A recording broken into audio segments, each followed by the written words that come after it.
บายดีพ่อแม่พี่น้องสบายดีสุขสุขคนสมาสุขเด้อเด้อเนาะแพเหือแพแห้งเนาะบรรดาลูกหลานเฮาญาติพี่น้องเนาะถือว่ามาจับสวยกันเนาะเพราะว่าจะได้เคลื่อนศพแม่พอออกอุปสาบัดนี้เนาะ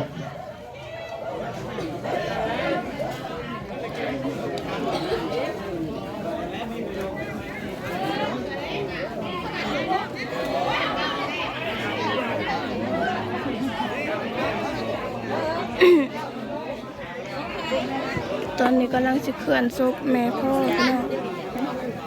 เคลื่อนศพแม่ทับพ่อเนาะแม่ของนาเมียว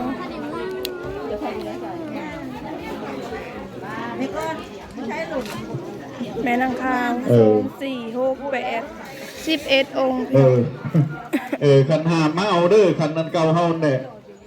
เอาไปใส่หน้ารถนี่เนาะไผสิว่านี่เอาต้นให้พอปันไปใส่รถไว้พอคืออันตัวนี้เอาบรรดาลูกหลานเนาะแฟเหือแฟแห้งสวยกันเด้อเนาะมาย่อพี่น้องลูกหลานเนาะเอาผู้บวชใหม่เนี่ยแม่ของนาเมียวแม่ของทั้งในผู้บวชใหม่โดยถ้าโจมศพแม่เด้อให้ได้บุญในหลายได้เนาะเฮาทำผิดพลาดไปในอดีตฝันมาก็ถือว่าทางเพิ่นก็จะได้เอาบุษีให้เนาะให้แก่ลูกแก่เต้าไม่มีบาปมีกรรมซึ่งกันในกันเนาะข้าคุณหนักจะโลกข้าคุณหนัก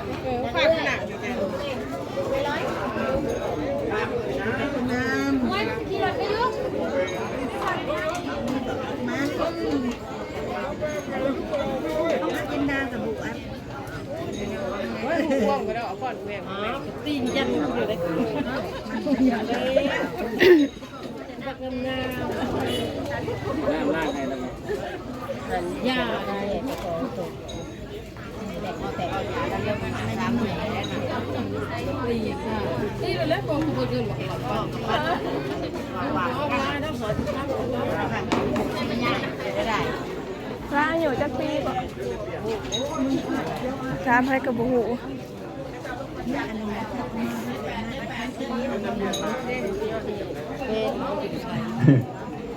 เอาจมแม่ขึ้น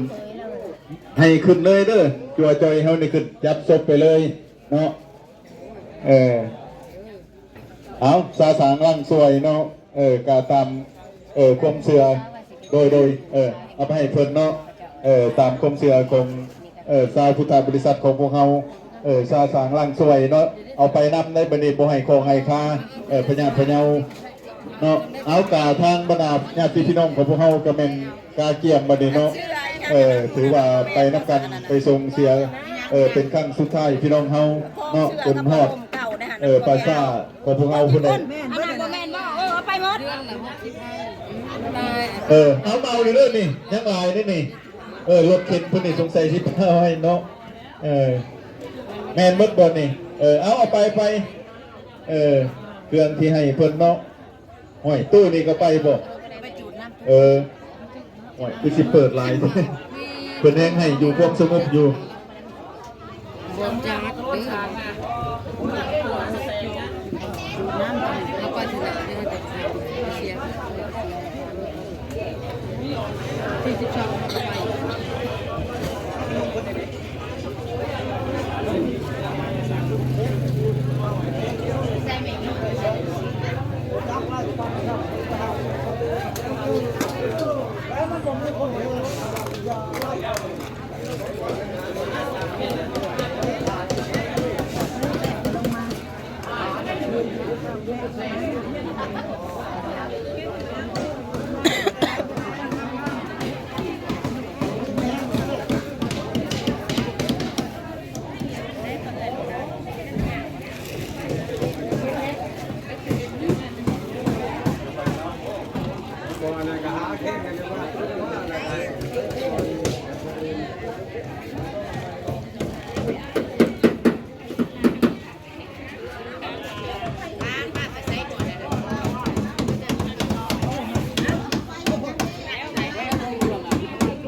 เพื่อนศพแม่เฒ่าพ่อไปปราสาทพี่น้องเพิ่นเสียชีวิตแต่เมื่อวานตอน6 โมงแรง เสียชีวิตวันเสาร์เนาะมื้อนี้วันอาทิตย์พี่น้องเพิ่นเอาลงปลามื้อวันพฤหัสน่าสิเป็นมื้อตั้งแจกเพิ่น ถามต่อๆกันได้แล้วไม่ยิ่งก็ไม่ยิ่งจะถามกันอยู่น้ำหอมมีนะเจ้านี่แล้วก็มีย่านไปเลยเห็นบอกคือพวกก่อนนั่นแหละมาพระเขาไม่ได้แลนน้ำหอมมันนี่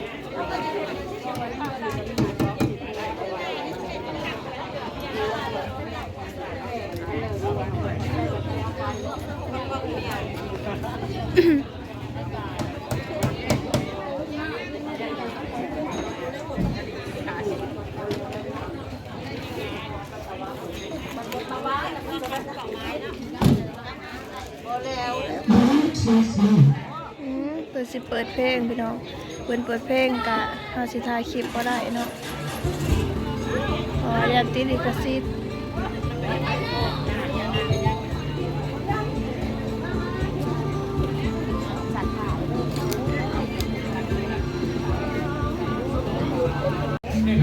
เพื่อนโซไปแล้วพี่น้องเลยแต่น้องเดือยบ่ได้ขี่เฮาโหลดมาเบิ่งบรรยากาศคนกะร้ายพอสมควรอยู่สมบัติเป็นผู้เฒ่าผู้แก่ในบ้าน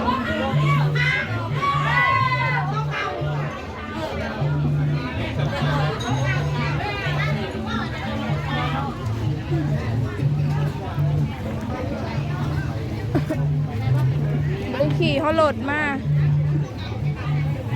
ก่อนเด้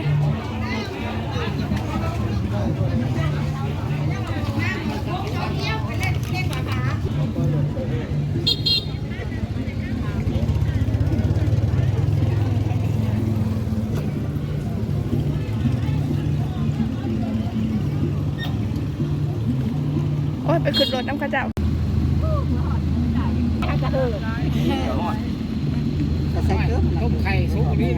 ผูกพักันอาร์ตกันขึ้นรถพี่น้องอีเมซอนฮ้อนอันนี้อร่อยเนาะ น้องเฮ็ดตนาเด้อหอนนี่ ฮ้อนจนว่าเหือหลังเหือไหล บ่ได้ได้เอาเนาะ มีแต่เสียงเพลงพี่น้องเลยพอมาก่อนเปิดเสียชีวิตเป็นสั่งว่าบ่ให้โศกให้เศร้าเนาะให้เปิดเพลงอันเลือกก็จะถ่ายเป็นหลักเป็นที่ลิขสิทธิ์พี่น้องเลยขนาดกับคล้ายหนัง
คนก็ร้ายพอสมควรเลยพี่น้องเลย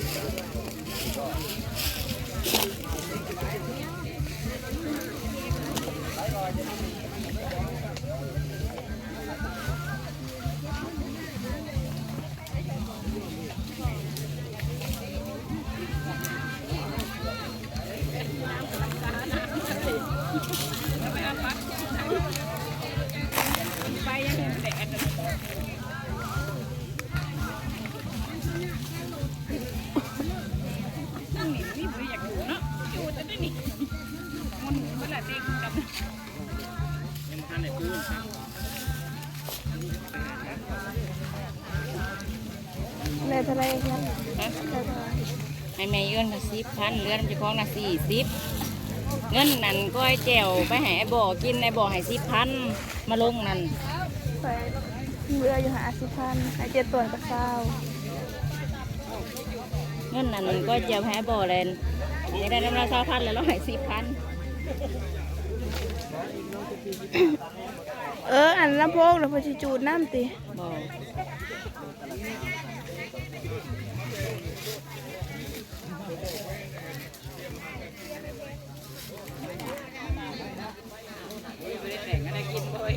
ฮะมาเตงเรื่องไม่เรื่องมาเตงมีเท้าเกี่ยวมีเท้าเกี่ยวมันดงเลยนะ